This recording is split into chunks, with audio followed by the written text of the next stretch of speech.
le parfum qui t'est dû, la beauté de ton nom, mon âme est perdue. Je veux n'être qu'à toi. Jésus, je t'aime. Reçois du peu que je trouve à donner, tout l'amour que mes yeux n'ont pas su te montrer. Je veux n'être qu'à toi. Jésus, je t'aime. Rien n'est plus beau que ton nom. Rien n'est plus sain que le sang du pardon. Je veux n'être qu'à toi. Jésus, mon roi.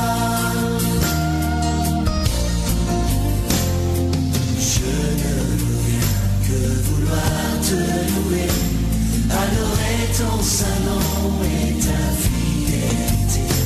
Je veux n'être qu'à toi. Jésus, je t'aime. Je veux porter et laver à ta croix les pensées de mon cœur dans le cœur de tes bras. Je veux n'être qu'à toi.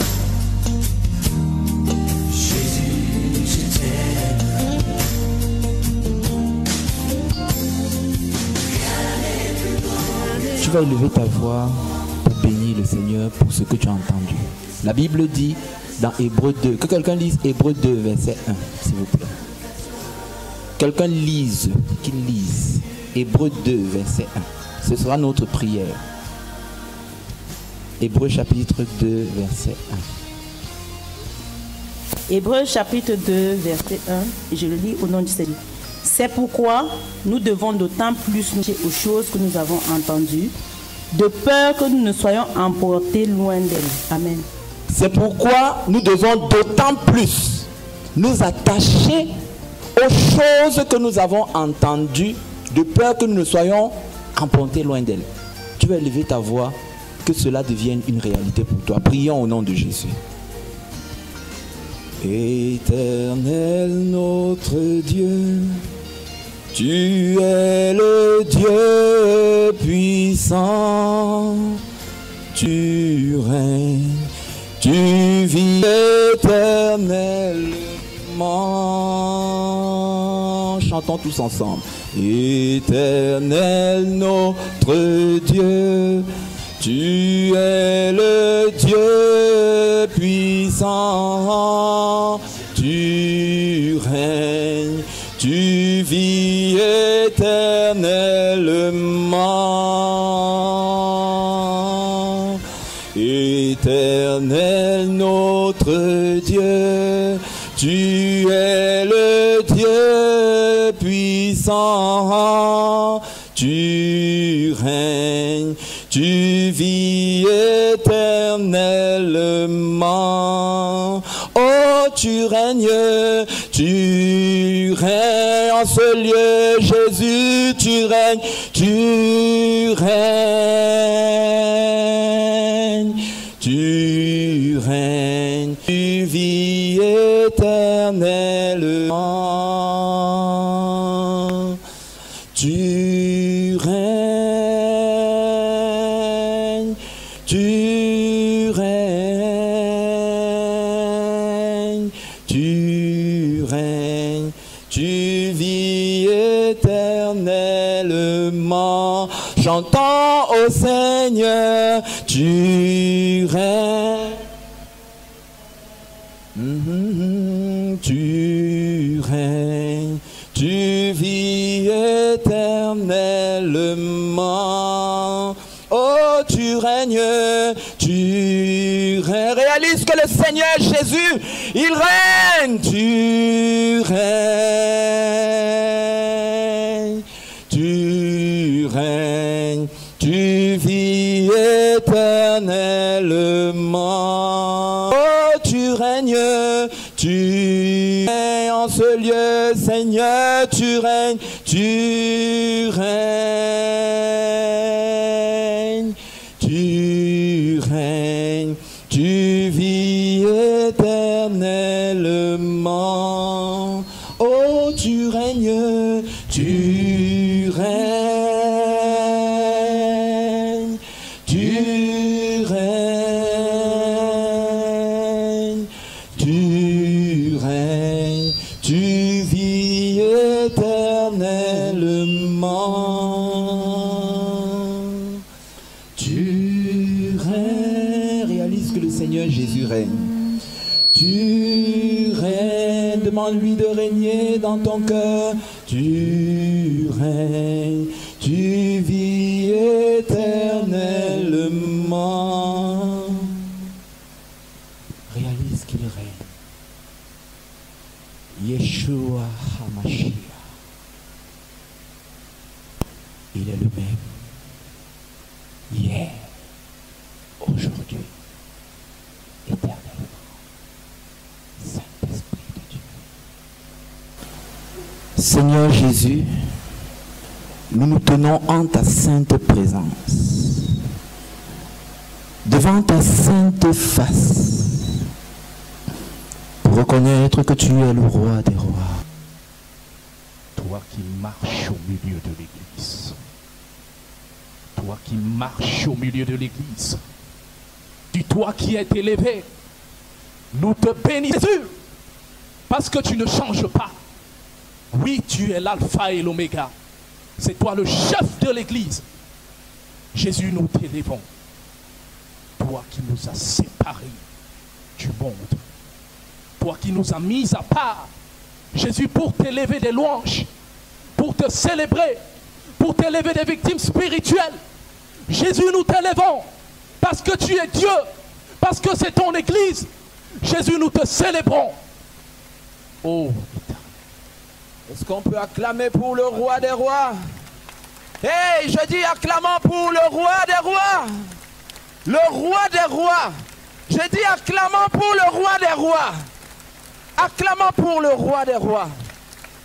Le Seigneur Jésus de Nazareth, l'empereur immortel de l'univers, celui qui a dit j'étais mort, il est le seul qui conjugue sa mort au passé. Et voici, je suis vivant au siècle, je tiens la clé de la mort et du séjour des morts. Celui qui a dit je bâtirai mon église, je bâtirai mon ecclésia et les portes du séjour des morts ne prévaudront point contre elle. Nous déclarons à l'audition de la parole de Dieu à toute force étrangère, vous ne prévaudrez jamais au nom de Jésus.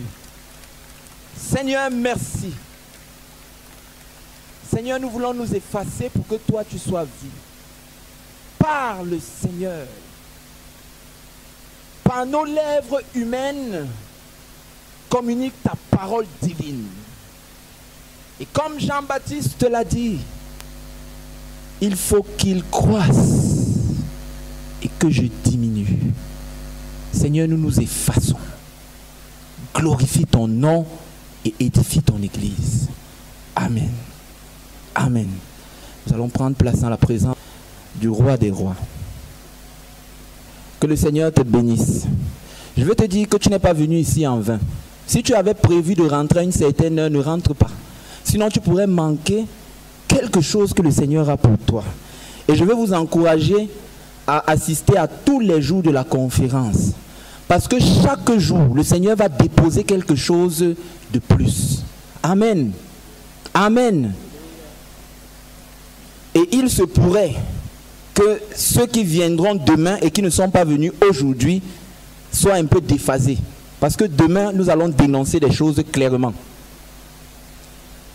Et tout à l'heure, le frère Élie a parlé. Il a dit quelque chose que le Saint-Esprit a allumé dans mon esprit. Dans Apocalypse, quand on parle de la grande prostituée, qui est l'Église catholique romaine, la Bible nous dit que la blessure mortelle, ça veut dire qu'il devait avoir un moment où l'Église catholique devait être blessée. Ça veut dire qu'elle devait perdre son pouvoir. Et la Bible prophétise que la blessure a été guérie. Je veux vous dire que depuis le départ de Jean-Paul II, avec l'avènement de Benoît XVI, la blessure mortelle a été guérie. Je tiens entre mes mains deux documents. Voici l'un. Et voici l'autre.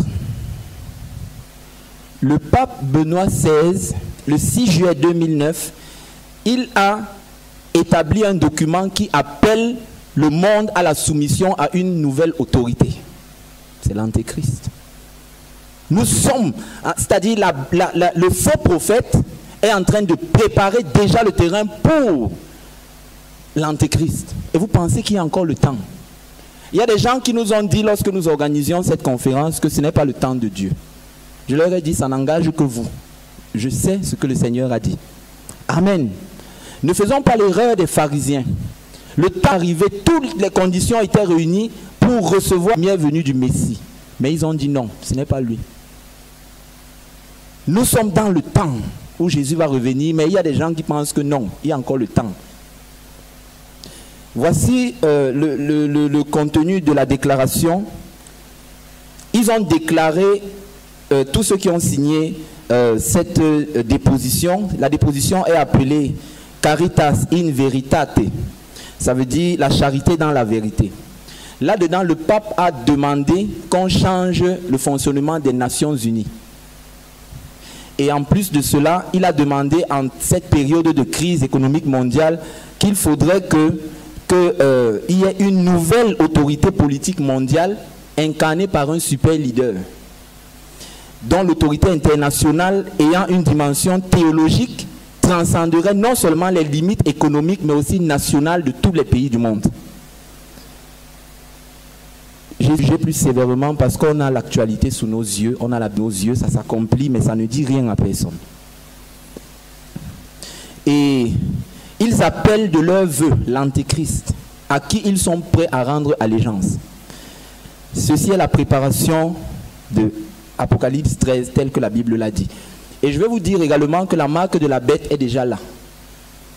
Depuis le 10 juillet 2008, mes amis, la monnaie unique existe déjà. Elle a été présentée lors du sommet du G8 en 2008 par le président Medvedev, le président russe. La nouvelle monnaie s'appelle Terra. La crise économique actuelle est la transition pour le nouveau gouvernement mondial. Et le pape, appelant donc de ses voeux, ça veut dire qu'il est en train de revenir fort sur la scène internationale. À un moment donné, la voix du pape ne comptait plus. Regardez comment, à la fin du pontificat de Jean-Paul II, il était décrié. Mais avec celui-ci, il y a comme un renouveau. La bête, la blessure de la bête a été guérie. Amen. Si quelqu'un a des oreilles, qu'il entende. Et dès le 1er janvier 2013, la marque de la bête sera applicable aux États-Unis sur le plan médico-social. Quand Barack Obama vient au pouvoir, il a une mission, c'est un envoyé de l'ennemi, il le sait. Et sa mission était de préparer le terrain à l'Antéchrist. C'est pourquoi sa première réforme, c'était la réforme de la santé. Et cette réforme stipule, la réforme est appelée HR 3200. Vous pouvez aller faire les recherches sur Internet. J'ai parlé de cela à un frère qui vit aux États-Unis depuis 15 ans. Le frère n'est même pas au courant. Dès le 1er janvier 2013, tout citoyen américain, s'il veut se faire soigner dans un hôpital, devra se faire intégrer une puce électronique dans le bras droit. Et vous savez que si les États-Unis imposent un fonctionnement, le monde entier va prendre. Donc si vous pensez qu'il y a encore le temps, mais il y a le temps. Le Seigneur... Nous avons les 5 jours pour cette conférence sont même peu par rapport à tout ce que le Seigneur veut déverser. Et nous vous encourageons à avoir un cœur ouvert. Alléluia. Alléluia. Que la grâce et la paix vous soient données de la part de Dieu notre Père et du Seigneur Jésus-Christ. Alléluia. Nous allons parler de la nécessité de la réforme de l'Église aujourd'hui. La nécessité de la réforme de l'Église aujourd'hui. Vous savez, l'Église a une histoire que très peu de chrétiens savent. Tout ce qui vous a été présenté tout à l'heure là, vous pouvez retrouver ça dans tous les documents historiques, nous les avons, les documents sont là, sont disponibles. C'est pourquoi aucun de nous ne dira à Dieu, je ne connaissais pas l'histoire de l'Église. Vous avez les documents, vous avez Internet. Et l'Église vient de quelque part.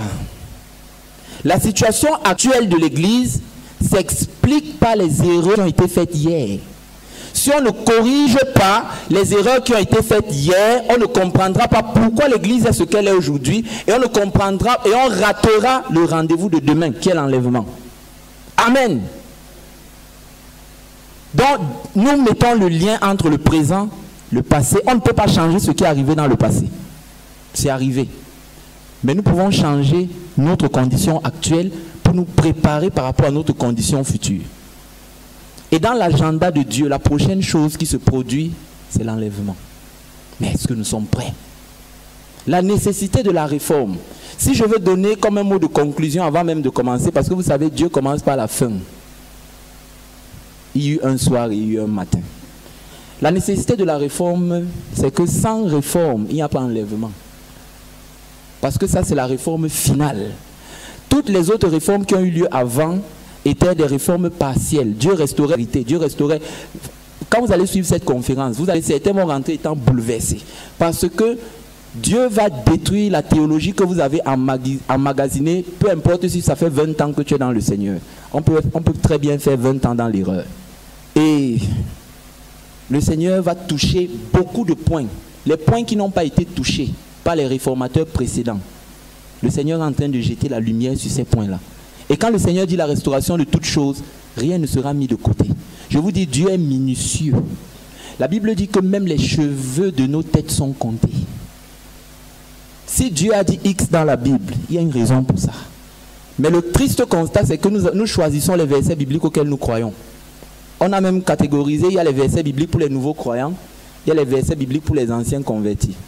La Bible dit que toute écriture est inspirée de Dieu et utile pour tout le monde.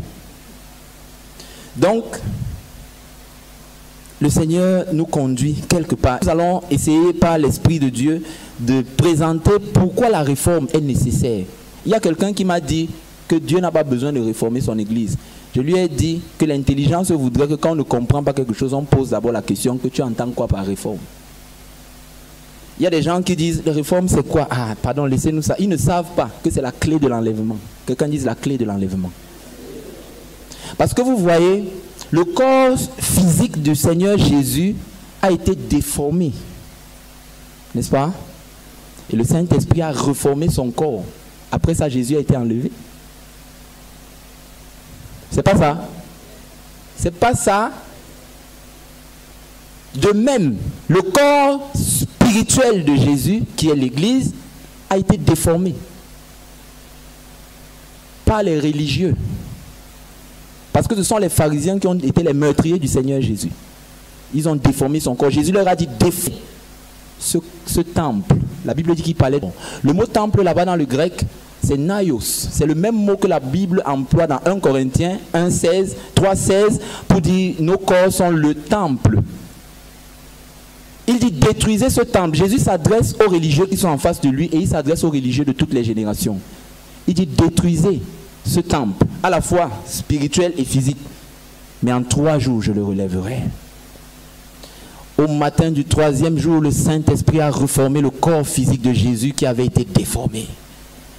Et il s'est levé sans tache ni ride. Après cela, il a fait un laps de temps sur la terre, il a été enlevé. Le parallèle prophétique est le suivant.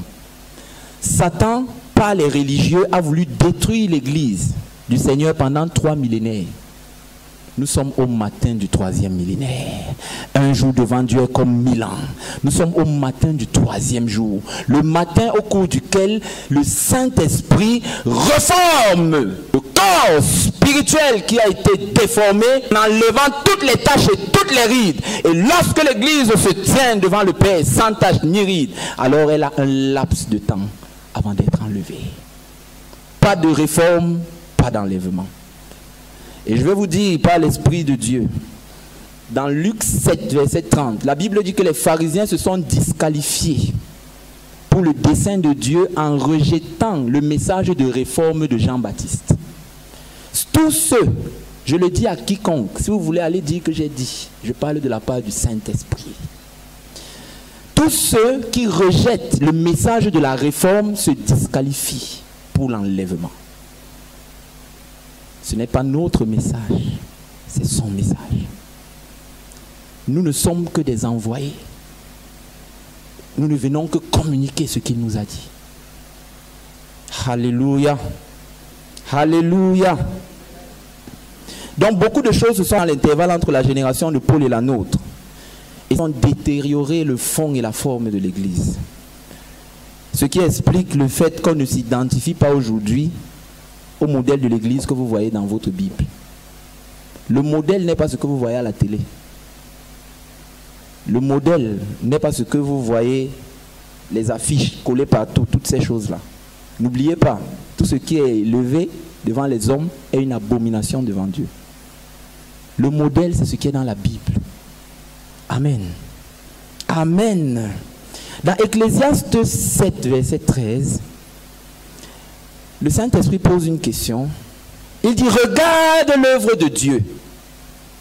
Qui pourra redresser ce qu'il a courbé? Jésus a dit dans Jean 6, 29 que l'œuvre de Dieu, c'est qu'il croit en celui que tu as envoyé. L'œuvre de Dieu, c'est le travail de l'Église. L'Église, c'est ceux qui ont été appelés hors des ténèbres pour servir Jésus-Christ. Ce n'est pas un bâtiment. Nous mettons encore la précision. Qui pourra redresser l'œuvre de Dieu qui a été tordue? Je vais vous dire, mes amis, depuis 1700 ans, toutes les générations qui se sont succédées jusqu'à la nôtre, personne n'a reçu l'évangile pur. Amen. Amen. Nous avons hérité des erreurs des autres qui se sont succédées. Et au point où aujourd'hui nous avons hérité d'un modèle tronqué, un modèle dilué, un modèle déformé qui ne s'identifie pas à ce que nous voyons dans le livre des Actes des Apôtres et dans les Épîtres. Quand il dit qui pourra redresser l'œuvre de Dieu qui a été tordue, seul le Saint-Esprit peut le faire. Car ce n'est ni par la force, ni par la puissance, mais c'est par l'Esprit de Dieu. Vous voyez, Dieu a laissé que son œuvre soit déformée pour manifester la puissance réformatrice. Quand vous lisez Genèse 1, il y a eu une première déformation de l'œuvre et il y a eu la première réformation. C'est-à-dire, Dieu a créé la terre, elle était parfaite à l'origine. Entre le verset 1 de Genèse et le verset 2, il y a un fossé. Il y a quelque chose qui s'est passé. La Bible dit que dans nos traductions, on a écrit la terre était informe. Mais le verbe hébreu là-bas, c'est hayya. Hayya veut dire devenir. La terre est devenue. Et quelque chose devient, ça veut dire qu'elle est quittée d'un état à un autre. Ça veut dire que quelque chose s'est passé. La chute de Lucifer. Quand Lucifer a chuté, il a frappé la terre, elle a été déformée. Dieu ne pouvait pas arrêter son œuvre à cause de cela. La Bible dit que le Saint-Esprit a commencé à se mouvoir. Et quand le Saint-Esprit se meut, tant que la parole n'est pas relâchée, il n'y a pas de changement. Est-ce que vous comprenez cela? Donc, le Saint-Esprit se mouvait au-dessus de la surface des eaux, et dès que Dieu a dit que la lumière soit, la lumière qu'il fallait à ce moment-là pour cette première réformation a été mise en évidence, et le Seigneur, non seulement il a reformé la terre, mais il a rempli. Parce que la Bible dit que la terre était devenue informe et vide. Ça veut dire qu'elle avait été déformée par Satan, par sa chute, et elle a été vidée de son contenu. C'était une image prophétique de l'Église qui est l'œuvre majeure de Dieu. Parce que n'oublie pas, la terre, tout ce qui est temporel est une image du spirituel. Alléluia. La terre également a été, je veux dire, l'Église devait également être déformée. Et le Seigneur devait non seulement la reformer, mais encore la remplir. C'est pourquoi le Seigneur va toucher non seulement la forme qui a été déformée, mais également le fond qui a été vidé de son contenu. Dieu va remplir. Alléluia. Alléluia. Alors, parlant de la nécessité de la réforme de l'Église, le Père Céleste a conçu l'Église dans l'éternité. Le Fils Jésus-Christ, en mourant sur la croix, il a rendu possible le projet de l'Église. Dieu n'improvise pas l'Église. Si on vous a enseigné la théologie selon laquelle Adam et Ève ont échoué, ils étaient le plan A, et Dieu a suscité le plan B après, c'est une erreur. Parce que Dieu n'utilise jamais de plan B. Adam et Ève étaient le plan B de Christ et l'Église. Quelqu'un ne m'a pas compris. Adam et Ève étaient le plan B. Parce que Dieu nous a élus en Christ avant la création d'Adam et Ève. Dieu a arrêté le projet de l'Église dans l'éternité. C'est pourquoi tout ce qui vient de l'éternité ne doit pas être modifié. L'homme a le droit de modifier tout ce qui vient du temps. L'homme a le droit de nommer ce qui vient. Mais l'homme n'a pas le droit de nommer femme d'autrui. Jésus a dit qu'elle s'appelle Ecclésia. Un point, un trait. Mais les gens ont changé le nom de la femme de Jésus. Église du 8e jour. Ministère de la délivrance pentecôtiste. Ministère. Jésus dit que qui ose changer le nom de mon épouse? Quelqu'un dise sans tache ni ride. Si tu es dans une assemblée qui a le nom, c'est une tache, c'est une ride. Et si le standard pour l'enlèvement, c'est sans tache ni ride. Dis à ton voisin que moi je veux être enlevé. Oh. Dis que si toi tu veux rester avec les taches, reste avec. Vous savez, la différence entre les réformes précédentes et celle-ci, c'est que Dieu avait laissé ceux-là dans sa volonté permissive. C'est pour ça que même étant dans les églises qui avaient les noms, Dieu sauvait les gens là-bas. Mais nous sommes rentrés dans une phase de transition qui mène directement au retour du Seigneur, où le Seigneur est plus exigeant. Que celui à qui on a beaucoup donné, il lui sera beaucoup demandé. Dieu demande à notre génération plus qu'aux générations précédentes. Vous allez dire, mais les Martin Luther, n'est-ce pas, avant, eux, ils baptisaient les enfants. Ils n'étaient pas dans la même période que nous. Vous savez, Israël a été dans la volonté permissive de Dieu pendant 1095 ans. Ça va surprendre certaines personnes, mais Dieu n'a jamais voulu que Israël ait un roi humain à sa tête. Ce n'est pas ça. Mais c'est dans cette volonté permissive que Dieu a suscité les gens comme David. Mais pourtant, il n'était pas dans la volonté parfaite de Dieu. Dans les dénominations, Dieu a suscité les William Seymour, tous ces gens-là. Mais nous sommes arrivés à un point où on rentre dans la ligne droite, où c'est sans tache ni ride. Alléluia. C'est pourquoi le Seigneur avec nous sera très dur. Je veux prévenir tous ceux qui viennent à cette conférence que ce ne sera pas une balade de santé. Si tu es venu pour qu'on va crier sur toi, tu rentres avec la sueur sur toi, dis qu'avant, tu t'es trompé d'endroit. Si tu penses que on va venir te dire ce que tu veux entendre. Pour la première venue de Jésus, il fallait une réforme de toutes choses. Et avant la deuxième venue de Jésus, mes bien-aimés, il faut également une réforme de toutes choses. Ça veut dire même la virgule, Dieu va réformer. Il y a des versets qu'on avait mis au placard dans le Nouveau Testament, que non, ça ne nous intéresse pas. Le verset, s'il ne nous arrange pas. Je vous donne rendez-vous par l'Esprit de Dieu demain. Si vous voulez, vous me lapider après. J'aurais dit la vérité et je quitte sur ça. Quelqu'un disait Amen. Vous riez. Attendez. Je vous ai dit, ce n'est pas une balade. Parce que le classement est serré. Vous avez vu le témoignage de la sœur là. Dieu lui montre une région de la terre. Il n'y a même pas un seul chrétien. Alors qu'il y a les églises pentecôtistes partout. Le de Dieu progresse quand il y a beaucoup de dénominations. Tu ne sais pas que les dénominations sont l'ennemi numéro 1 de l'unité du corps de Christ. Parce que Satan a divisé l'église en petits morceaux pour mieux régner. Parce que chacun se réclame maintenant d'un nom. Chez nous on fait comme ça, chez vous on fait. On doit dire, la Bible a dit. Un point, un trait. Pas chez vous on a dit. Jésus a dit, quand la Samaritaine est venue lui dire, chez nous, nous on adore à Jérusalem, vous vous adorez là-bas. Jésus lui a dit que Dieu n'est pas dans ces choses-là.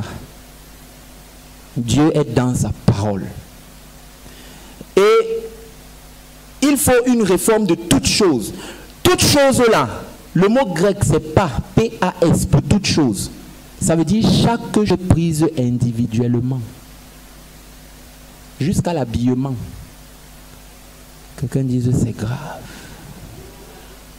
Dieu ne regarde pas l'extérieur. On va vous montrer les versets. Non, Dieu avait dit que la femme, quand vous dites quoi? La femme ne doit pas... Paul avait dit que la femme...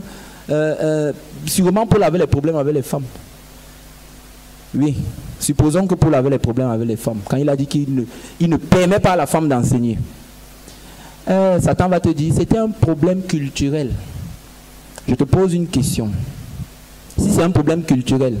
Comment tu connais ce qu'on appelle les dons spirituels? Laisse dans le livre de Corinthiens, ne prends plus ça. C'était pour les Corinthiens, n'est-ce pas?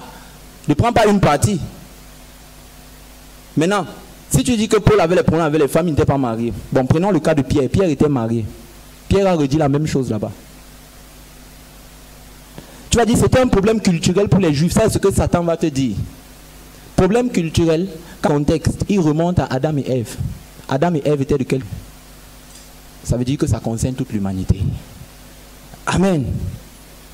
C'est-à-dire Dieu va rectifier même les virgules, les choses il a dit toutes choses. Jésus a dit il est plus facile de détruire le ciel et la terre que de détruire une seule parole qui est écrite. Il a dit tout s'accomplira tel que c'est écrit. Dieu va relever notre standard de perfection. Parce que parfois tu te dis, je suis convaincu que dès demain là, il y a les gens qui connaissent. Parce que là maintenant, jusqu'à présent, il y a les gens qui pensent que si Jésus revient là, ils vont partir. Demain vous allez écouter. Le Seigneur nous a communiqué 115 thèses contre les dérives du christianisme actuel. 115. Martin Luther avait reçu 95. 115. Ça veut dire 115 choses où on peut écrire des volumes de livres dessus et démontrer bibliquement ce qui est dénoncé. 115. La moindre chose, de la plus petite grande, Dieu va restaurer tout. Si toi tu n'appliques, tu cites des gens qui vont appliquer. Parce que parfois nous jugeons la chose de Dieu à notre niveau. Que si moi je ne fais pas, ça veut dire que Dieu comprend. Dieu ne comprend rien. Tu meurs avec les taches. Écoute très bien, tu meurs avec les taches sur ton vêtement, tu es chrétien, tu pars en enfer. La personne ne dit amen. Si Dieu ressuscite Jean-Baptiste et Paul, ils seront au commissariat tous les jours. Il y a ici devant vous plus que Jean-Baptiste et Paul. C'est que quand vous regardez entre nous, imaginez un peu Paul en train de dire, je sens qu'il y a le visage d'une sœur en Christ là-bas, alléluia. Vous imaginez Paul dire les choses comme ça. Que sème et tu vas récolter ceci, cela, ceci, cela. Vous imaginez Jean-Baptiste dire les choses comme ça. Entre nous, c'est un autre évangile. Galates chapitre 1, la Bible dit, maudit soit quiconque un autre évangile. Vous-même qui écoutez ces évangiles-là, vous êtes sous la malédiction. Il n'y a pas deux évangiles, il y a un seul. Dieu ne fait pas la caricature, Dieu fait dans la perfection. Dieu ne fait pas dans la propre. Dieu ne peut pas dire une chose et son contraire. J'ai dit aux gens de ne plus m'appeler pasteur. Parce que moi-même, je dois assurer ma place là-bas en haut. Vous savez pourquoi? Parce que dans la Bible, on n'a jamais appelé un homme pasteur. Le mot pasteur apparaît dans... Donc c'est une faute terrible. Allez appeler vos gourous là-bas pasteur. Le mot pasteur apparaît dans le Nouveau Testament à 14 reprises. 13 fois, ça s'adresse à Jésus-Christ. Au singulier. La seule fois où c'est au pluriel, dans Éphésiens 4:11, la Bible parle de la fonction pastorale. Quand il est les uns comme pasteurs, Dieu ne leur a pas donné le titre. C'est pour ça que quand il dit à Pierre, il envoie Pierre, il dit « Paix mes brebis ». Je te donne la fonction, je garde le titre.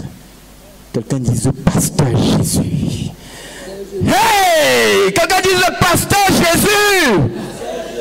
Il est le seul. Il n'a pas pris de vacances. Il est toujours en poste. Quand il m'a montré ça, j'ai dit pardon. Je lui ai dit, je vais dire aux frères et sœurs qui travaillent avec moi pendant la conférence de m'appeler pasteur. Il m'a dit que si tu meurs avant la conférence, j'ai dit ok, je vais leur dire. Jésus avait dit, vous êtes tous frères. Ne vous faites pas appeler révérend. Vous savez ce que révérend veut dire? Révérend veut dire que je te révère, je t'adore. Je me prosterne devant toi. Appelez-les révérends. Ça, c'est seulement un petit point comme ça que j'ai jeté dans l'eau. Demain, il y a 115 thèses. Alléluia. Chaque chose qui constitue l'Église à tous les niveaux, dans le fond et dans la forme, le Seigneur restaure. Tu vas aller, va saluer l'un de ces pharisiens là. Tu dis bonjour frère. Tu vas voir comment la troisième pomme d'Adam va sortir. Imaginez un juif appeler un pharisien frère. Ce n'est pas le caillou qui sort. Va lui dire bonjour frère. Il va dire que il va dire insolent. Tu lui montres Matthieu 23, Jésus a dit que vous êtes tous frères. Le temps, quand le Seigneur parle du temps de rétablissement de toutes choses dans Acte 3, le temps est au pluriel. Il a dit au temps. Ça signifie, le mot grec là-bas c'est chronos. Ça signifie une succession de périodes. Ça veut dire que Dieu ne devait pas restaurer toutes choses en une seule fois. Il a commencé par Martin Luther. Il achève génération. Ça fait 495 ans que le Seigneur est en train de restaurer l'Église. Donc, regardons Acte chapitre 3, versets 20 à 21, pour que vous compreniez bien cela. Acte 3, versets 20 à 21. Et qu'il envoie, je lis dans la version Louis II, et qu'il envoie à nouveau celui qui vous a été destiné, c'est-à-dire celui qui doit revenir pour vous, à savoir Jésus-Christ. Nous sommes au verset 20, la deuxième partie. Que le ciel, verset 21, doit recevoir. Recevoir veut dire accueillir physiquement. Jusqu'au temps du rétablissement de toutes choses. Ça veut dire la restitution à l'état parfait d'avant la chute, dont Dieu a anciennement parlé dans les époques passées par la bouche des saints prophètes. Dans la version Semelle, il est dit, alors le Seigneur vous accordera des temps de repos et il vous enverra à nouveau celui qu'il a destiné comme Messie, Jésus. En attendant, il doit demeurer au ciel jusqu'au jour où l'univers entier sera restauré. L'univers en général et l'Église en particulier. Comme Dieu l'a annoncé depuis des siècles par la bouche de ses saints prophètes. Donc l'idée qui ressort de tout ça, c'est que Jésus doit rester au ciel jusqu'à ce que Dieu rétablisse toutes choses. Si Dieu rétablit tout, alors Jésus peut revenir. Donc l'avènement des temps de réforme de toutes choses de l'Église marque la fin du séjour de Jésus dans le ciel et son second avènement sur la terre. Ce qui stipule que l'Église, si quelqu'un pose la question, est-ce que Dieu savait que l'Église allait être déformée? Dieu savait. C'est pourquoi Paul a prophétisé à la fin de son ministère dans Acte 20, versets 29 à 30, il dit, je sais qu'après mon départ, après notre génération, les premiers disciples du Seigneur introduiront parmi les disciples des hommes cruels, des loups qui n'est pas le troupeau, et qui enseigneront des choses pernicieuses pour entraîner les disciples derrière eux. Ça s'est passé en 1700 ans, jusqu'à notre époque aujourd'hui. Et toutes ces choses sont arrivées jusqu'à ce que la totalité de la réforme soit manifeste. Alors le Seigneur viendra chercher l'Église sans tache ni ride. Et nous sommes entrés dans cette phase avant le retour du Seigneur. Donc, les temps dont Pierre a prophétisé, écoutez très bien, ont duré de 1517 jusqu'à nos jours. Quand il dit les temps du rétablissement de toutes choses, ça devait commencer par Martin Luther jusqu'à notre époque aujourd'hui. Nous ne disons pas que la réforme de l'Église s'arrête en 2012, parce que nous ne savons pas quand Jésus va revenir. Mais nous sommes dans la période du retour de Jésus. On ne peut pas connaître le jour ou l'heure de son retour, mais on connaît la période. C'est comme une femme enceinte. À partir du 9e, tous les signes, le ventre est déjà là, tous les signes sont déjà là. La fatigue, contraction, tout ça, ce sont les signes, non? À partir de là, on sait qu'elle peut accoucher à tout moment. Jésus a donné des signes. C'est pourquoi il compare son retour à les hautes douleurs d'enfantement. Et dès que les signes sont déjà là, alors, nous sommes dans la période de son retour. C'est pourquoi il a dit, je vous le dis, cette génération ne passera point que tout cela n'arrive, y compris son retour. La génération qui a vu tout Matthieu 24, c'est la nôtre. Et je veux vous dire que quand Jésus parle des faux prophètes là-bas, il parle des églises réveillées de notre temps. Ils feront des prodiges jusqu'à séduire les élus s'il était possible. Il a dit, si quelqu'un vous dit le Christ est ici, ne le suivez pas. Le Christ veut dire l'onction. On enferme l'onction de Dieu dans une bouteille. On dit le Christ est ici. Dans un mouchoir, le Christ est ici. C'est ce que vous aimez, non? Jésus a dit ne les suivez pas. On ne peut pas enfermer l'onction de Dieu dans une bouteille. Tiens qui boivent l'huile. Vous avez vu ça où dans la Bible? Tu parles pour ta délivrance, on te fait boire l'huile. C'est la sorcellerie. L'eau bénite qui était dans l'église catholique, que les protestants ont dénoncé. C'est entré aujourd'hui chez les pentecôtistes. Les eaux ointes. Les eaux bénites. Les anointing water. Montrez-moi ça dans la Bible. Ça devient le charme. Le nom de Jésus n'a plus de puissance. Je vous donne seulement quelques exemples comme ça. Je ne suis plus en train de suivre ça. Le Saint-Esprit, il fait comme il veut. Quelqu'un va te dire, on était l'autre jour à côté d'une maison, on entendait seulement le feu, le feu, le feu. Les chrétiens dragons qui crachent le feu. Vous avez vu ça où dans la Bible? La seule fois où les disciples ont voulu les prier, que le feu, Jésus les a réprimandés. Il a dit, vous ne savez pas, le démon vous anime. Allez chasser le feu. Vous connaissez le rapport entre le diable et le feu? C'est qu'ils seront brûlés en enfer. Il connaît les Écritures.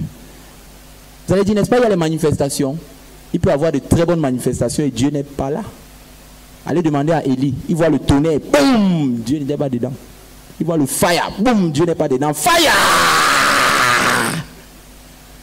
Je n'ai pas besoin d'invoquer le feu parce que je suis déjà le feu. La Bible dit, fait de ses serviteurs des flammes de feu. Il n'a pas dit invoque le feu, il a dit invoque mon nom. Pourquoi on dilue le nom de Jésus? Pourquoi? Les hommes de Dieu qui sont devenus les médiateurs entre Dieu et les hommes, ils sont à couverture spirituelle. Comme si Jésus a pris les vacances. Ils sont en autorité. Dans la Bible, quand on parle des autorités, les autorités ne se réfèrent jamais aux serviteurs de Dieu. Les autorités se réfèrent toujours à et aux puissances angéliques. Dieu a donné l'autorité à ses serviteurs pour édifier son peuple. L'autorité que les serviteurs de Dieu doivent exercer, c'est un moyen. Ils ne sont pas des autorités eux-mêmes. Ils sont des serviteurs inutiles. On te dit, Romains 13, je suis ton autorité. Romains 13 s'adresse au gouverneur non-croyant.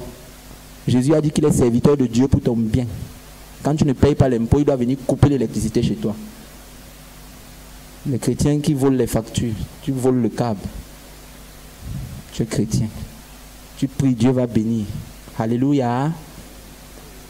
On croit qu'on est en route pour le ciel. Les 115 thèses vont sortir demain.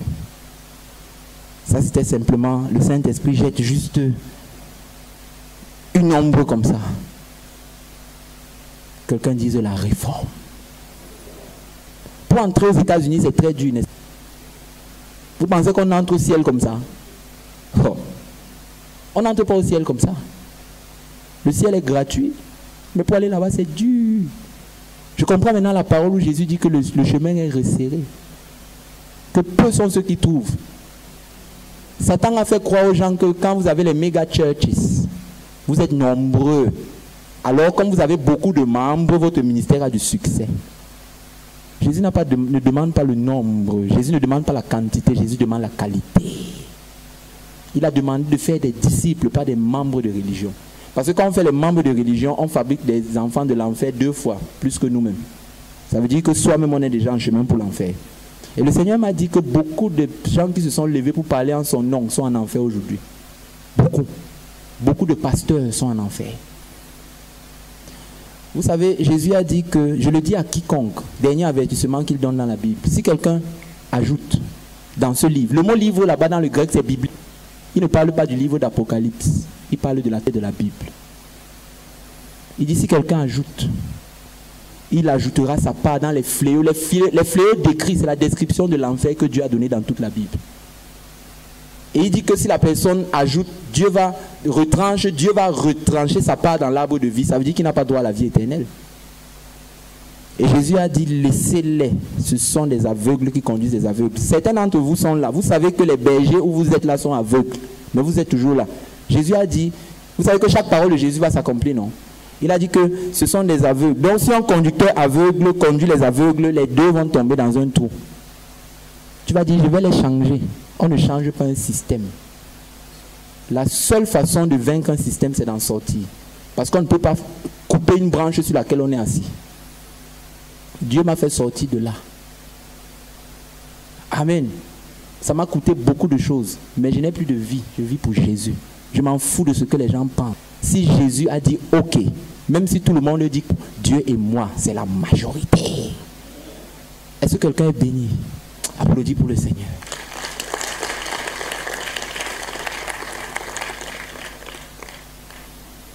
Et notre prière, c'est comme Paul a dit dans 1 Thessaloniciens 3,10. Il a dit, nous prions le Seigneur avec une extrême ardeur nuit et jour, pour qu'il nous permette de vous rencontrer, pour compléter ce qui manque à votre foi. Notre prière, depuis que le Seigneur nous a mis à cœur ce programme, c'était que le Seigneur puisse compléter ce qui manque à notre foi, nous inclus. Alléluia. Parce que le Seigneur veut prendre une église sans tache ni ride. Certains d'entre vous ont commencé à servir le Seigneur Quand vous lisez l'histoire d'Apollos dans la Bible dit qu'il était éloquent, mais il lui manquait quelque chose. Dieu a envoyé Priscille et Aquilas pour compléter ce qui manquait. Dieu nous a envoyés pour compléter ce qui manque. Amen. Et après cela, la Bible nous dit que Apollos est devenu utile. Je veux prophétiser qu'après cette conférence, quelqu'un, je ne dis pas tout le monde, parce que les pharisiens sont toujours là. Dis à ton voisin qu'on ne sait jamais. Je veux prophétiser que quelqu'un sera très utile pour l'avancement du royaume de Dieu. Parce qu'il y a beaucoup de contradicteurs à qui il faut fermer la bouche par les Écritures. Parce qu'ils enseignent des choses qu'ils ne sont pas permises d'enseigner pour un gain honteux. L'évangile de la prospérité, là, ça vient directement de l'enfer. Jésus a dit, ne vous amassez pas des trésors, là où les voleurs volent et la teigne vient rouiller. Mais on vous prêche que, oui, Dieu va te rendre prospère, amen, Dieu va te bénir, amen, Dieu va t'enrichir, amen. La bénédiction de Dieu ne dépend pas du matériel, elle dépend de la foi, tout simplement. Lisons nos Bibles. Parce qu'on veut aller au ciel. Lisons nos Bibles, le classement est... Demain, on va mettre le deuxième témoignage de la sœur là. Elle s'adresse particulièrement aux sœurs en Christ. Donc, sœurs en Christ, invitez d'autres sœurs en Christ demain. Dieu lui a donné un message pour les femmes. Parce que la reine de la côte est entrée dans l'église à cause des sœurs en Christ du monde entier. Nous allons suivre demain, par la grâce de Dieu. La nécessité de la réforme. La réforme, sans réforme, je vous le dis encore, il n'y aura pas enlèvement. Tu peux pas être enlevé sans être réformé. Et la réforme de l'Église, je le dis bien, ce n'est pas une nouvelle doctrine. C'est la restitution de la vérité biblique en théorie et en pratique, tout simplement. Dans Matthieu 22, 29, Jésus dit, vous êtes dans l'erreur, vous ne comprenez ni les Écritures, ni la de Dieu. C'est à cause des erreurs établies en lieu et place de la parole de Dieu que nous avons besoin de réforme. Donc, s'il y a une mauvaise interprétation de la parole, il y aura une mauvaise application. Ça veut dire que la faute des prédicateurs est très grande. Et Dieu est sans pitié à ce niveau. Parce qu'il a dit qu'il ne faut pas qu'il y ait beaucoup qui enseignent, parce que nous serons jugés plus sévèrement. Quand la parole de Dieu est diluée, nous sombrons dans la volonté permissive de Dieu. Dieu ne vient pas enlever quelqu'un qui est dans sa volonté permissive. Ça veut dire dans la volonté permissive, Dieu peut toujours t'exaucer. Les dons spirituels peuvent toujours fonctionner. Et tu crois que tu es avec Dieu, alors que tu n'es pas avec Dieu. C'est pourquoi il a dit, ce n'est pas ceux qui me disent Seigneur, Seigneur, qui entreront dans le royaume, mais celui-là seul qui fait la volonté de mon Père. Et la volonté de Dieu est où? Hébreux 10, verset 7. La Bible dit, je viens pour faire ta volonté. Il est question de rouleau. Le rouleau, les livres bibliens. Il est question de moi, dit Jésus dans la Bible, dont la volonté de Dieu est contenue dans la Bible. Si tu ne fais pas la volonté de Dieu qui est contenue dans la Bible, appelle Jésus Seigneur 1000 fois par jour. Tu n'entreras pas au ciel. Et quand Jésus continue, si vous lisez Matthieu 7, quand Jésus commence à parler au verset 13, du chemin qui est étroit, tout ce que Jésus dit là a un rapport. Parce qu'avant, je croyais que c'était des enseignements en désordre. Jésus ne fait rien en désordre. Il est l'ordre absolu. Il dit, dans Matthieu 7, verset 13 à 14, il dit que le chemin qui mène au ciel est resserré. Très peu sont ceux qui trouvent. Il dit que le chemin qui mène à la perdition est large. Maintenant, quand vous lisez la suite, Jésus présente deux catégories de personnes qui sont sur le chemin de la perdition. 1, les faux prophètes. 2, ceux qui l'appellent, mais ne mettent pas sa parole en pratique. Quelqu'un comprend? C'est-à-dire que quand Jésus montre maintenant que le chemin qui mène à la perdition est large, la première catégorie de personnes qu'il cite, ce sont les faux prophètes. Il dit que ceux-là, on les reconnaît par leurs œuvres. Ensuite, il dit maintenant au verset 21 que ceux qui m'appellent Seigneur, Seigneur, qui n'appellent pas le Seigneur ici là? Oh Seigneur! Oh Seigneur! Tu es une femme, tu es en train d'appeler le Seigneur alors qu'il a dit que la femme doit prier étant voilée. Il y a des gens qui ont dit le voile c'est les cheveux. Si le voile c'est les cheveux, si on lit le verset 6 de 1 Corinthiens 11, Lisons un peu 1 Corinthiens 11, 6. Parce qu'il ne faut pas que tu parles de ton voisin qui est resté à la maison. Je parle de toi qui est là. 1 Corinthiens 11, verset 6. Il y a des gens qui disent que non, les cheveux de la femme c'est le voile. Et puis, ok, lisons le verset 6. Il dit, car si une femme n'est pas voilée, n'est-ce pas, les cheveux c'est le voile. Supposons que les cheveux c'est le voile. Si une femme n'est pas voilée, qu'elle se coupe aussi les voiles. C'est ça? Il dit qu'elle se coupe aussi quoi? Les cheveux. Or, s'il est honteux pour une femme d'avoir les cheveux coupés ou d'être rasée, qu'elle se voile. Maintenant, prenons ça comme si le voile, c'est les cheveux. Si une femme n'est pas voilée, si les cheveux, c'est le voile, qu'elle se coupe aussi les voiles. Et s'il est honteux pour une femme d'avoir les voiles coupés ou d'être rasée, qu'elle se voile. Quelqu'un dise la réforme. Vous savez, Satan ne te tentera jamais avec autre chose que la parole de Dieu. C'est pour ça que je veux que tu comprennes que la stratagème depuis le jardin d'Éden, c'est le mensonge qui ressemble à la vérité. Donc toutes les sœurs en Christ qui sont dans la salle là, non voilées, vous n'avez même pas le droit de dire un mot au Seigneur. Mais je chante souvent, les gens, je vois Dieu se manifester, non? Quand Shakira chante, les vibrations ne font pas que les mondains aient aussi la chair de poule. La présence de Dieu, ce n'est pas la chair de poule. Ou ce que je ressens. La présence de Dieu, c'est ce que Dieu a dit dans sa parole. Que ça m'arrange ou pas. Je dis que mais depuis je suis chrétien, Dieu. Ok. Le même Dieu qui a dit là-bas X, c'est le même Dieu qui a dit là-bas Y. On ne choisit pas une partie de Dieu. Ou c'est ça, ou ce n'est pas ça. Il a dit, est-il convenable pour une femme de prier Dieu sans être voilée? On a dit non. Dieu, tu déranges aussi. On a amené l'émancipation de la femme. Jusqu'à les sœurs en Christ achètent le truc du 8 mars. Elles ne savent pas que c'est démoniaque, ces choses-là. La femme n'a pas qu'à revendiquer. Dieu a donné une place à la femme claire dans la... Elle doit s'en tenir à ça. Il n'y a pas de compétition. Tu veux prouver quoi? Quand on te voit, on sait que tu es une femme. Tu vas encore prouver quoi? Et quand on dit Joanda... Et je vous dis, Dieu va secouer les forteresses. Comment tu peux savoir que tu as une forteresse? On peut être là comme ça, on parle. La forteresse est là, tu ne sais pas. Quand on va toucher un point que la Bible a dit, ça va t'énerver, mais c'est écrit. Va effacer ça dans ta Bible. Quand ça va te choquer comme ça, sache que le Seigneur est en train de montrer là où il y a la forteresse. Parce que la chair doit mourir si on veut entrer au ciel. Pas de mort de chair, pas de ciel. Ne rêve pas du ciel si tu ne veux pas crucifier la chair. Aie plutôt les cauchemars de l'enfer. Le ciel est beau et merveilleux, mais j'ouvre les yeux, je me retrouve en enfer. Il va dire, je ne te connais pas. C'est pourquoi dans Matthieu 7, il a dit à tous les gens qu'il appelait Seigneur là. Ils ont dit, on a fait les dons on a pratiqué les dons spirituels. Il n'a pas dit que vous n'avez pas fait ça. Remarquez bien. On a chassé les démons en ton nom. Il n'a pas dit, qui, moi, moi. Parce que même si Satan dit à un autre démon que arrière de moi, Satan, au nom de Jésus, le démon va tomber. Vous voyez cela? Il dit à ces gens, il n'a pas dit, non, les gens là, non, si les gens là disaient, on partait à l'église, il n'a pas dit que non, vous ne partiez pas. Il a dit, je ne vous connais pas. Dieu connaît sa parole. Tu n'es pas dedans, il ne te connaît pas. Il a dit, demeurez en moi. Et je demeurerai en vous. Tu ne demeures pas dans sa parole, comment il demeure en toi? Les mensonges les plus dangereux sont ceux qui ressemblent le plus à la vérité. Satan va te faire croire que tu es en chemin pour le ciel. C'est ça l'illusion justement, la tromperie religieuse. C'est pourquoi l'arme numéro 1 que Satan utilise, c'est la religion.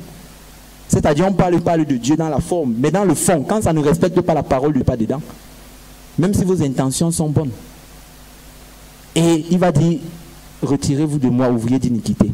Ensuite, Jésus dit maintenant au verset 24 que celui qui entend ma parole et la met en pratique est comme quelqu'un qui est fondé sur le roc. Quand les pluies de la vie vont venir, quand les tempêtes vont se lever, il reste ferme. Les tempêtes sont venues pour ébranler la doctrine du Seigneur. Est-ce que tu vas rester ferme? Et il dit que la ruine a été grande pour ceux qui n'ont pas mis la parole en pratique. Il ne dit pas, et je vais te dire que Dieu ne demande pas 50%. Dieu demande 100%. Donc s'il y a encore les domaines de ta vie où le Seigneur Jésus n'est pas concerné, sache que tu es dans les problèmes. Il y a les gens qui pensent que c'est le nombre de fois qu'ils vont aux réunions chrétiennes que Dieu compte au ciel. Le palmarès du chrétien le plus régulier, le plus fidèle. Peut être bien fidèle dans la religion et finir en enfer. Les pharisiens étaient les gens les plus fidèles. S'il y avait prière à 6 heures, ils sont là à 6 heures. Ils ne manquaient même pas un jour de réunion. Mais est-ce qu'ils connaissaient Dieu? Beaucoup pensent que c'est l'activité qu'on fait. Je vais vous surprendre en vous disant que toute activité que vous faites pour le Seigneur, qui ne se conforme pas à la parole, Dieu ne compte pas ça au ciel. J'ai servi le Seigneur pendant 15 ans. Le Seigneur m'a dit, tout ce que tu as fait pendant 14 ans, je ne comptais pas ça. J'ai dit au Seigneur, comment ça? Il a dit ça, ce sont tes œuvres humaines.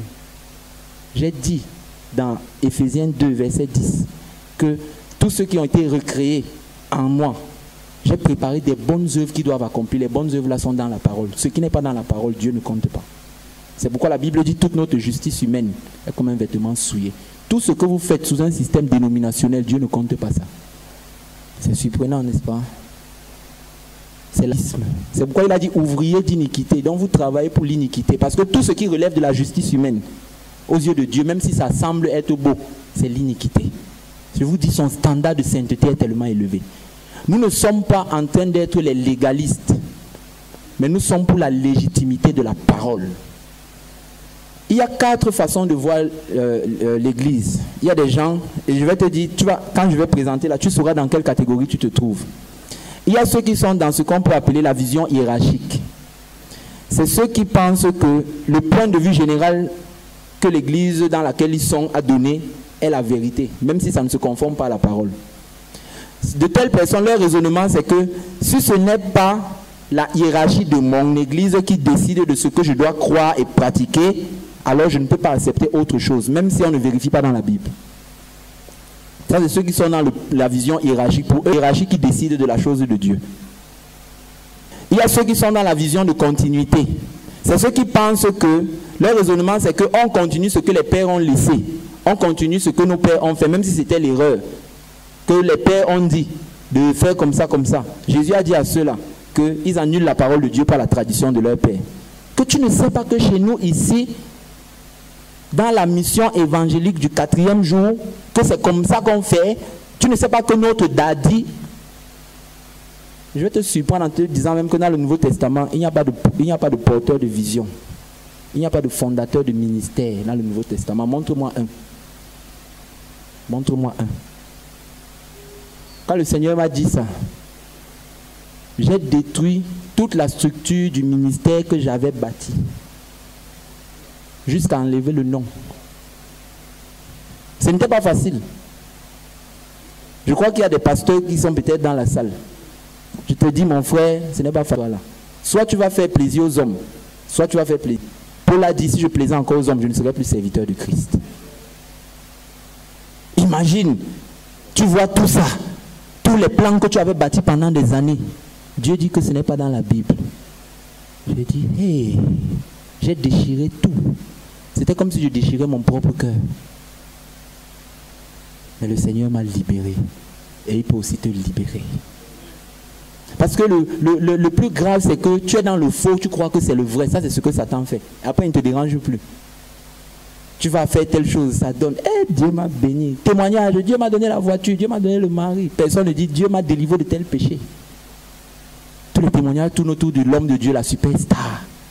Alléluia, man of God m'a délivré. Man of God a prié pour moi. Jésus a fait quoi alors? Et il y a ceux qui sont dans la vision du développement circonstanciel. C'est ceux qui pensent que le christianisme s'adapte selon l'évolution du temps. Ceux qui pensent qu'on évolue avec le temps, l'église est en mutation dans son fond et dans sa forme et s'adapte à la vie sociale. Dieu savait, tel que Dieu a conçu l'église au 1er siècle, même au 30e siècle, c'est possible de vivre la foi telle que les premiers disciples ont vécu.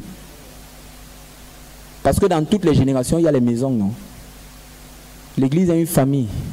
Une famille ne se réunit pas au temple. Une famille se réunit à la maison. Applaudis pour le Seigneur. Si tu as compris, tu as compris. Tu n'as pas compris, tu vas comprendre après l'enlèvement. Il y a ceux qui sont dans la vision biblique.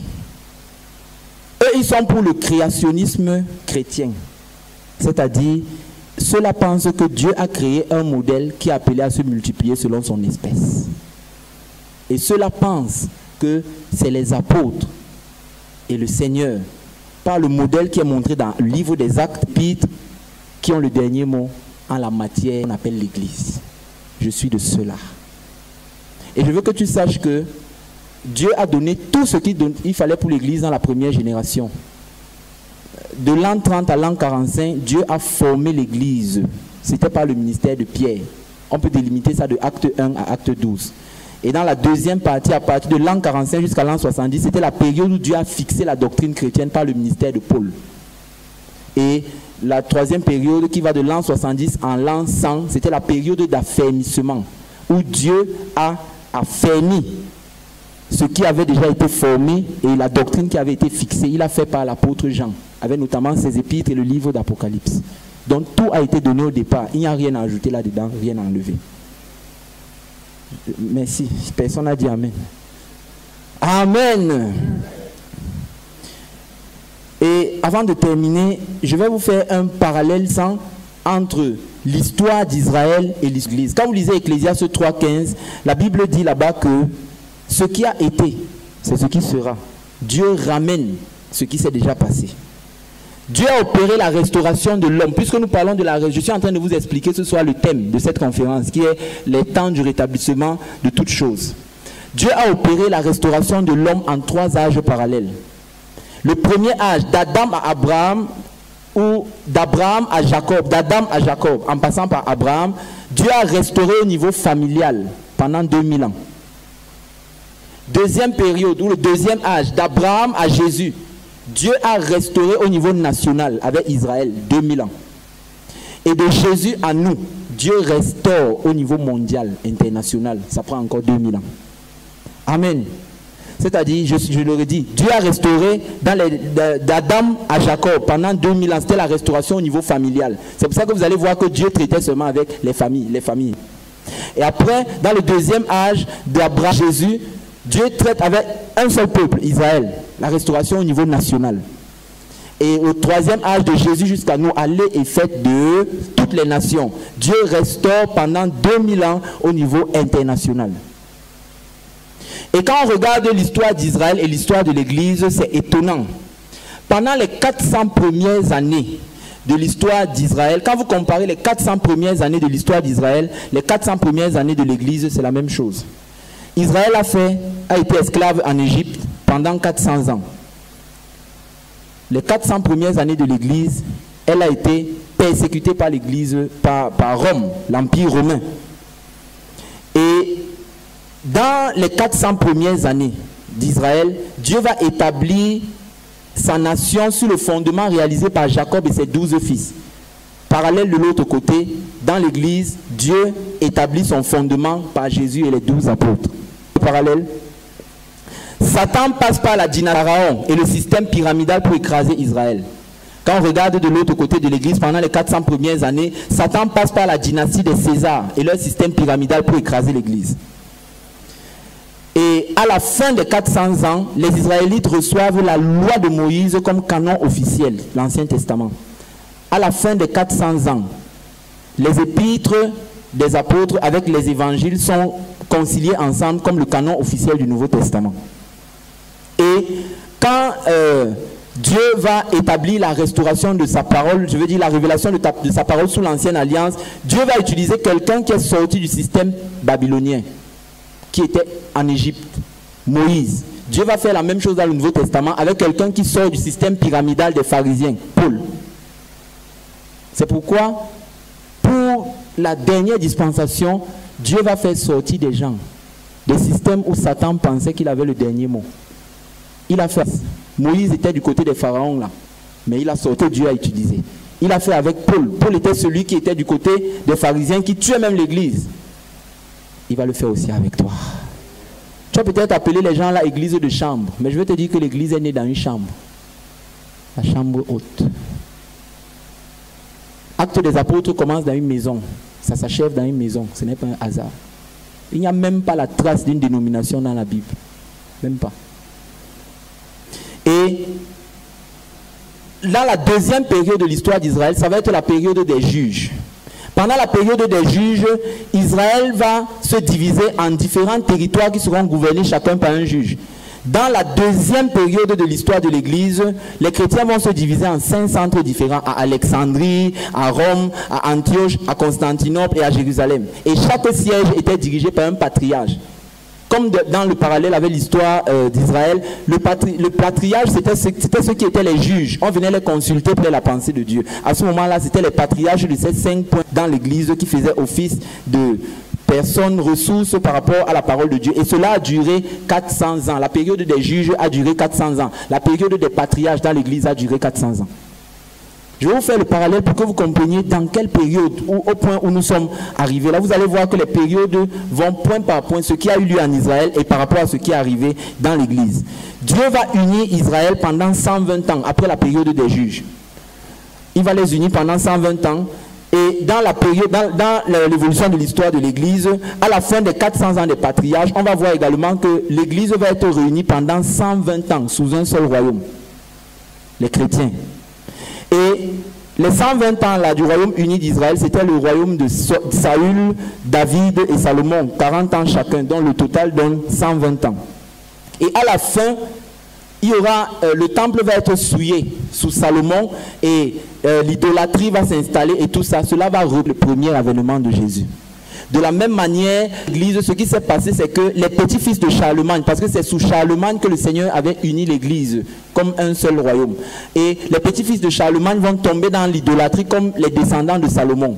Et après cela, cela va repousser la deuxième venue de Jésus. Et on va tomber dans une époque après cela en Israël où le royaume sera divisé en deux. Royaume d'Israël, royaume de Juda. Ça va durer 400 ans. La même chose va se produire dans l'histoire de l'Église. Le royaume sera divisé. D'un côté, il y aura les Francs à l'ouest. De l'autre côté, les Germains à l'ouest. Et cela va durer 400 ans. Pendant la période des 400 ans où il y aura le royaume d'Israël et le royaume de Juda, Dieu va susciter des réformateurs pour demander à Israël de se repentir. Pendant la période des 400 ans où l'Église est divisée entre les Francs et les Germains, Dieu va susciter des réformateurs pour demander à l'Église de se repentir. Et à la fin du schisme du royaume d'Israël et du royaume de Juda, Dieu va faire venir les Assyriens et les Babyloniens qui vont détruire Israël. À la fin des 400 ans du royaume divisé des Francs et Germains dans la chrétienté, Dieu va opérer ce qu'on a appelé le schisme de la chrétienté en 1054.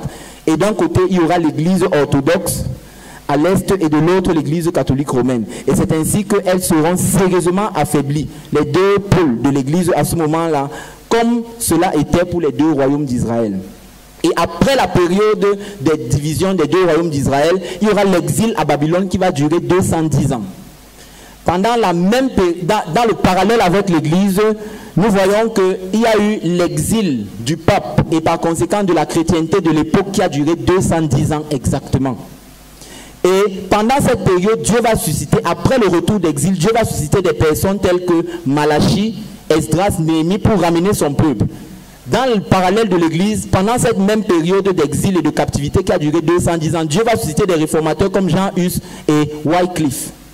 Et dans la 6e période qui était la préparation pour la première venue du Messie, Dieu va sur la réforme basée sur la loi. C'est alors que Dieu va sur Néhémie pour préparer directement la première venue de Jésus. Et cette préparation va prendre 400 ans. Ça va de Néhémie jusqu'à Malachie. Et quand nous regardons de l'autre côté dans l'Église, Dieu, après la période de captivité et d'exil, Dieu va susciter la réforme basée sur la parole par Martin Luther pour préparer le retour de Jésus pendant 400 ans. Ça fait déjà 495. De l'autre côté, ça avait duré, ça n'avait pas dépassé 400 ans. Et Dieu va utiliser Néhémie. Dieu va utiliser Néhémie pour être le grand réformateur dans l'Ancien Testament. Et ça va préparer le retour de Jésus, écoutez bien, pendant 400 ans. Et à la fin des 400 ans, quand le peuple est déjà prêt à recevoir Jésus, Dieu envoie Jean-Baptiste pour la restauration de toutes choses. Le même parallèle dans l'Église. Quand les 400 ans de préparation qui ont commencé par Martin Luther s'achèvent, Dieu envoie de nouveau Jean-Baptiste. Mais ce n'est plus un seul Jean-Baptiste, c'est plusieurs. Ils sont dans cette salle. Ils ne m'ont pas compris. Jean-Baptiste a été suscité par Dieu quand le peuple était déjà dans les conditions pour accueillir la première venue de Jésus-Christ. Le même parallèle. Jean-Baptiste, c'est la 7e étape. Nous sommes également déjà dans la 7e étape. Et dans la 7e étape, c'est là où Jésus vient. Alléluia. Et Jean-Baptiste va établir les fondements de la foi qui ont permis au peuple d'Israël d'être prêt pour le premier avènement de Jésus. Les Jean-Baptistes que Dieu suscite dans ce temps-ci, ce sont des personnes que Dieu va utiliser pour établir le fondement de foi qui permettra au peuple d'être prêt pour le deuxième avènement de Yeshua HaMashiach, l'empereur immortel de l'univers. Et je veux te dire, Jean-Baptiste c'était un jeune. Ces nouveaux Jean-Baptistes sont des jeunes gens. Alléluia. Jean-Baptiste n'appartenait à aucun système religieux humain organisé à la babylonienne. Les nouveaux Jean-Baptistes que Dieu suscite n'appartiennent à aucun système religieux humain organisé à la babylonienne. Jean-Baptiste n'était pas reconnu par l'État, ni par une dénomination, ni par un système. Il était reconnu par Dieu. Les nouveaux Jean-Baptistes ne sont pas reconnus par l'État, ni par une dénomination, ni par un ministère quelconque. Ils sont reconnus par Dieu. Jean-Baptiste était né pour le royaume de Dieu. Et Dieu l'a formé dans l'ombre du désert. Ces nouveaux Jean-Baptiste, Dieu les forme dans l'ombre du désert. Pour une mission précise. Jean-Baptiste n'était pas le promoteur d'une nouvelle doctrine. Il était l'annonciateur d'un jour nouveau. Les Jean-Baptistes que le Seigneur suscite dans ces jours de fin, ils ne sont pas des promoteurs d'une nouvelle doctrine, ils annoncent un jour nouveau au peuple de Dieu. Jean-Baptiste dénonçait ce qui n'était pas de Dieu ouvertement. Et il appelait le peuple à la repentance en vue du royaume de Dieu. Les nouveaux Jean-Baptistes que Dieu suscite, ils n'ont pas peur de dénoncer ce que Dieu désapprouve. Et ils appellent le peuple à se repentir en vue du royaume. Jean-Baptiste détient le message de l'heure pour la restauration d'Israël. La restauration finale d'Israël avant que Jésus ne se manifeste pour la première fois. Les Jean-Baptistes que Dieu suscite, ils ont le message de l'heure pour la restauration finale de l'Église avant le second avènement de Jésus-Christ. Quelles sont les caractéristiques de ces nouveaux Jean-Baptistes? Comme Jean-Baptiste, ce sont des enfants au destin de déception tracés par la grâce divine. Ils n'ont pas de projet pour leur vie, si ce n'est le projet que Dieu a pour leur vie. Si Dieu dit part à gauche, ils vont à gauche. Si Dieu dit va à droite, ils vont à droite. Ils ne vivent plus pour eux-mêmes, ils vivent pour le roi. Les nouveaux Jean-Baptiste, aucun système religieux ne les a fabriqués. Dieu les a formés dans l'ombre. Les nouveaux Jean-Baptiste, ce sont des ministres itinérants de la parole de Dieu. Ils ne sont pas sédentaires comme les pharisiens qui se bâtissent un lieu de confort sur place. Ils vont ça et là annoncer la parole là où Dieu les envoie. Les nouveaux Jean-Baptiste, ils sont le produit divin de l'école du désert de la vie. Leurs diplômes théologiques sont au ciel et non sur terre. Les nouveaux Jean-Baptiste, le rhéma de la parole de Dieu leur est adressé. Les nouveaux Jean-Baptiste, ils ne sont pas dans la mode. Pendant que les Hérodes sont habillés en vêtements somptueux, Jean-Baptiste est là, négligeable. Mais le Dieu qui est dedans est immense. Car la valeur d'un homme ne se mesure pas bien de s'habiller, mais dans la qualité de sa relation. Jean-Baptiste n'avait pas de maison où dormir. Jean-Baptiste n'avait pas de femme. Certains d'entre vous qui disent je vais d'abord me marier avant de servir Dieu. Jean-Baptiste avait 30 ans. Toi-même tu es plus vieux que lui, tu es plus vieille que lui. Jean-Baptiste, il était fils de sacrificateur, mais il n'a rien hérité de son père. Je suis fils de pentecôtiste, donc je fais ce que mon père a dit, continue. Jean-Baptiste n'a rien hérité de son père. Sur le plan sacerdotal, son père c'était Zacharie, un sacrificateur. Jean-Baptiste a grandi dans le désert, dans la solitude. C'est pourquoi les Jean-Baptiste que Dieu prépare, c'est pourquoi tu es passé par le rejet, mon frère. C'est pourquoi tu es passé par le désert. Les gens t'ont rejeté, tous les milieux chrétiens où tu es parti. C'est comme si à un moment donné, tu deviens la mauvaise personne alors que tu n'as pas fait du mal à quelqu'un. C'était l'école du désert. Et l'Éternel te dit, le temps est arrivé. Jean-Baptiste, lève-toi et annonce ma parole. Tu n'as pas besoin d'un podium. Tu as besoin d'une salle. Tu as besoin de ma parole. Et si elle est dans ta bouche, alors parle.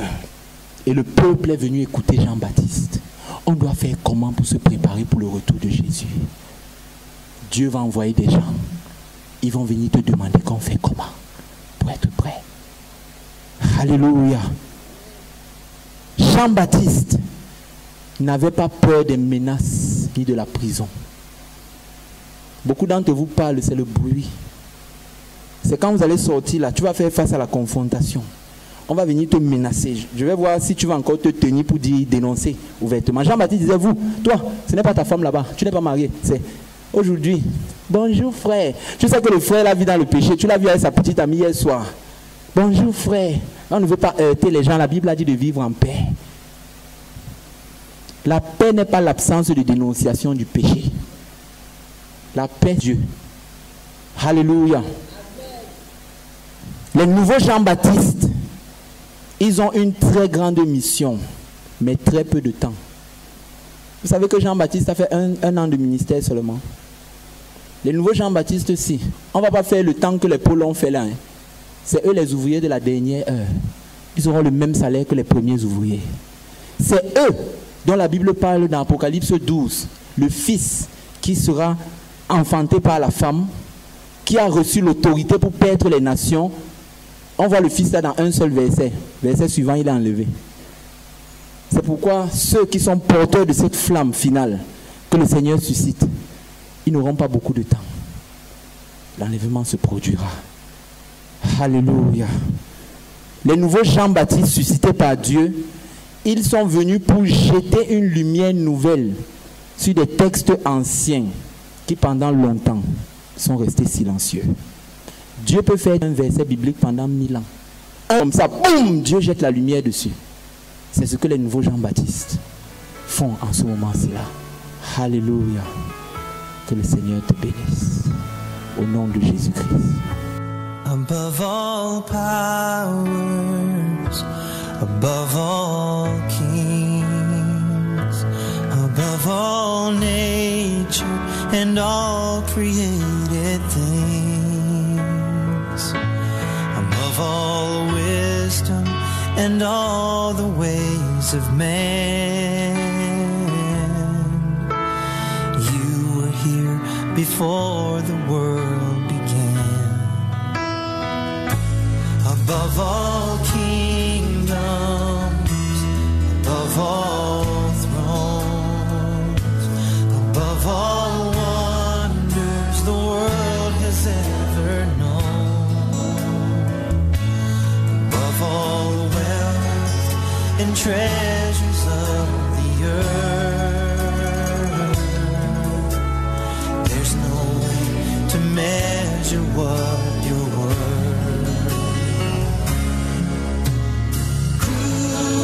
Crucified and laid behind a stone, you lived to die, rejected and alone, like a rose trampled on the ground. You took the fall,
cœur.